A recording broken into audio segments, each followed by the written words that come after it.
5 வயது குழந்தை அவமானத்தால் அழுதான். ஆனால் அந்த கண்ணீர் உலகையே அதிர வைத்தது. அந்த சிறுவன் இன்று வானத்தில் நட்சத்திரமாக ஒளிர்கிறான். அவன் யார் தெரியுமா? துருவன். அனைவருக்கும் வணக்கம். ஓம் நமோ நாராயணம். இன்று நட்சத்திரம். இது விஷ்ணு புராணம் கூறும் பக்தி கதை. துருவன் கதை மிகவும் புகழ்பெற்ற பக்தி கதைகளில் ஒன்று. இது ஒரு சிறு பையன் எவ்வளவு உறுதியுடன் பகவானை நாடினான் என்பதை காட்டும் அதிசய கதை. அரசன் மற்றும் குடும்பம் ஒரு காலத்தில் உத்தானபாதன் என்ற ராஜா இருந்தார். அவருக்கு 2 மனைவிகள். சுனிதி நல்ல மனம் கொண்டவர், சுருசி அரசருக்கு மிகவும் பிடித்தவர். சுனிதிக்கு பிறந்த மகன்தான் துருவன். சுருசிக்கு பிறந்தவன் உத்தமன்.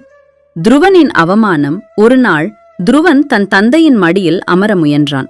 அப்போது சுருசி அவனை தடுத்து, "நீ என் வயிற்றில் பிறக்கவில்லை. என் மகனாக பிறந்தால்தான் அரசரின் மடியில் அமரலாம். அதற்காக விஷ்ணுவை தவம் செய்" என்று அவமதித்தாள். இதை கேட்டு துருவன் மிகவும் மனவேதனை அடைந்தான்.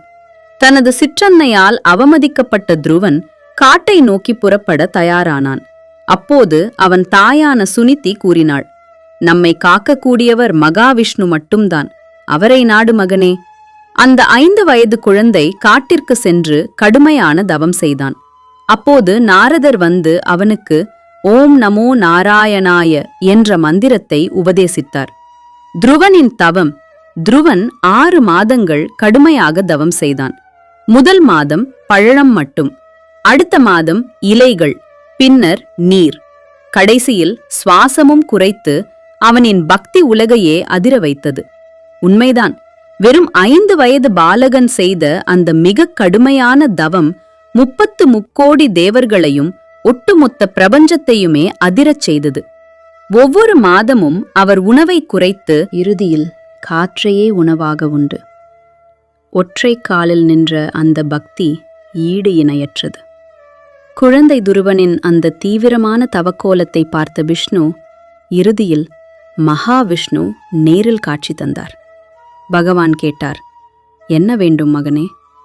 துருவன் சொன்னான், "உன்னை எப்போதும் நினைக்கும் மனம் வேண்டும். அரசாட்சியோ செல்வமோ வேண்டவில்லை." அதனால் பகவான் அவனுக்கு வானத்தில் நிலையான இடம் கொடுத்தார். இன்று நாம் பார்க்கும் துருவ நட்சத்திரம் அந்த சிறுவனின் பக்தியின் சின்னம். துருவன் அரசாட்சியோ செல்வமோ வேண்டவில்லை, எப்போதும் உன்னை நினைக்கும் நிலை வேண்டும் என்றான். பகவான் அவனுக்கு நீண்ட ஆயுள், பெரிய ராஜ்யம், மரணத்திற்கு பிறகு வானத்தில் நிலையான இடம் என்று அருள் செய்தார். அந்த நிலையான நட்சத்திரம்தான் துருவ நட்சத்திரம், போலார் ஸ்டார்.